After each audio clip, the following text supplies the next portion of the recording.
আসসালামু আলাইকুম। একই ধরনের চিকেন মোমো আর কতই খাবেন। খাবারের ভিন্নতা আনতে এবং সকলকে ইমপ্রেসড করতে এই ক্যাবেজ মোমো একবার বানিয়ে খেয়ে দেখুন। এজন্য আমি একটা বাঁধাকপি নিয়ে নিয়েছি। বাঁধাকপির পেছনের শক্ত অংশটা আমি একটা ছুরির সাহায্যে কেটে নেব। নিয়ে আমি একটা একটা করে বাঁধাকপির থেকে পাতা ছাড়িয়ে নেব। এই কাজটা খুব সাবধানে করতে হবে যেন ফেটে বা ছিঁড়ে না যায়। যেহেতু বাঁধাকপির পাতা খুব নরম হয়ে থাকে, এজন্য অল্পতেই বাঁধাকপির পাতাটা ফেটে যেতে পারে। আপনারা যে কয়টা মোমো বানাবেন সে কয়টা পাতা ছাড়িয়ে নেবেন। এখন আমি একটা প্যানে 1 চা চামচ লবণ দিয়ে পর্যাপ্ত পরিমাণ পানি ফুটিয়ে নিয়েছি। নেওয়ার পরে একটা একটা করে বাঁধাকপি আমি খুব সাবধানে চেপে চেপে দিয়ে দেব ফুটন্ত গরম পানিতে। 1 থেকে 2 মিনিট পর পানি ঝরিয়ে পাতাগুলো আমি একটা একটা করে উঠিয়ে ফেলবো। এবার আমি মোমোর ভেতরের পুরের জন্য মুরগির বেস্টের পিস নিয়ে নিয়েছি। আপনারা চাইলে এখানে মুরগির যে কোনো সলিড পিস নিয়ে নিতে পারেন। আমি এখানে একটা ছুরির সাহায্যে মাংসগুলো কিমা করে নিচ্ছি। ব্লেন্ডারে ব্লেন্ড করে মাংসটাকে কিমা করে নিলে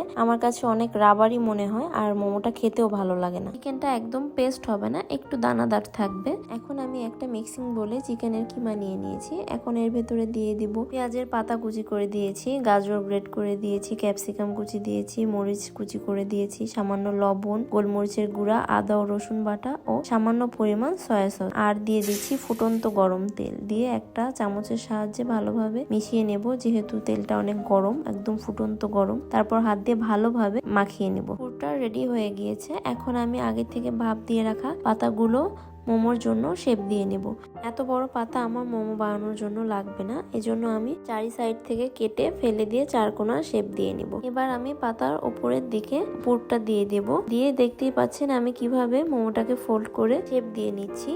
একদমই খুব সহজে এই মোমোটা বানিয়ে নেওয়া যায়। শেপ দেওয়াও খুব সহজ অন্যান্য মোমোর থেকে। আপনাদের বোঝার সুবিধার্থে আমি আরেকটা মোমো বানিয়ে দেখাচ্ছি। ভালোভাবে লক্ষ্য করলে আপনারা বুঝতে পারবেন আমি মোমোগুলোকে কিভাবে শেপ দিয়ে নিয়েছি। একইভাবে আমি সবগুলো মোমো বানিয়ে নিয়েছি। চুলায় একটি পাত্রে আমি পর্যাপ্ত পরিমাণ পানি ফুটিয়ে নিয়েছি। এরপর একটি স্টিমার দিয়ে সব মোমোগুলো দিয়ে ঢাকনা দিয়ে ঢেকে 10 মিনিট স্টিম করে নিব। এখন আমি তৈরি করে নেব চিলি অয়েল সস। এর জন্য প্রথমে আমি 1 চা চামচ চিলি ফ্লেক্স, 1 চা চামচ গুঁড়া মরিচ, 1 চা চামচ রসুন কুচি ও 1 চা চামচ সাদা তিল দিয়ে আমি এখানে ফুটন্ত গরম তেল হাফ কাপ দিয়ে দিব। দিয়ে ভালোভাবে মিক্স করে নেব। একেবারে ঠান্ডা হয়ে গেলে আমি একটি ছাঁকনির সাহায্যে ভালোভাবে ছেঁকে নেব। এই যে তৈরি হয়ে গেল চিলি অয়েল। এখন আমি এটাকে মোমোর সস বানানোর জন্য রেডি করে নিব। এখানে দিয়ে দিব পেঁয়াজের ফুলকা কুচি করে, 1 চা চামচ সাদা তিল, 1 চা চামচ চিনি, সামান্য পরিমাণ লবণ, একটু সয়া সস, 1 চা চামচের মতো রসুন কুচি, 1 চা চামচ টমেটো সস, 1 চা চামচ ভিনেগার ও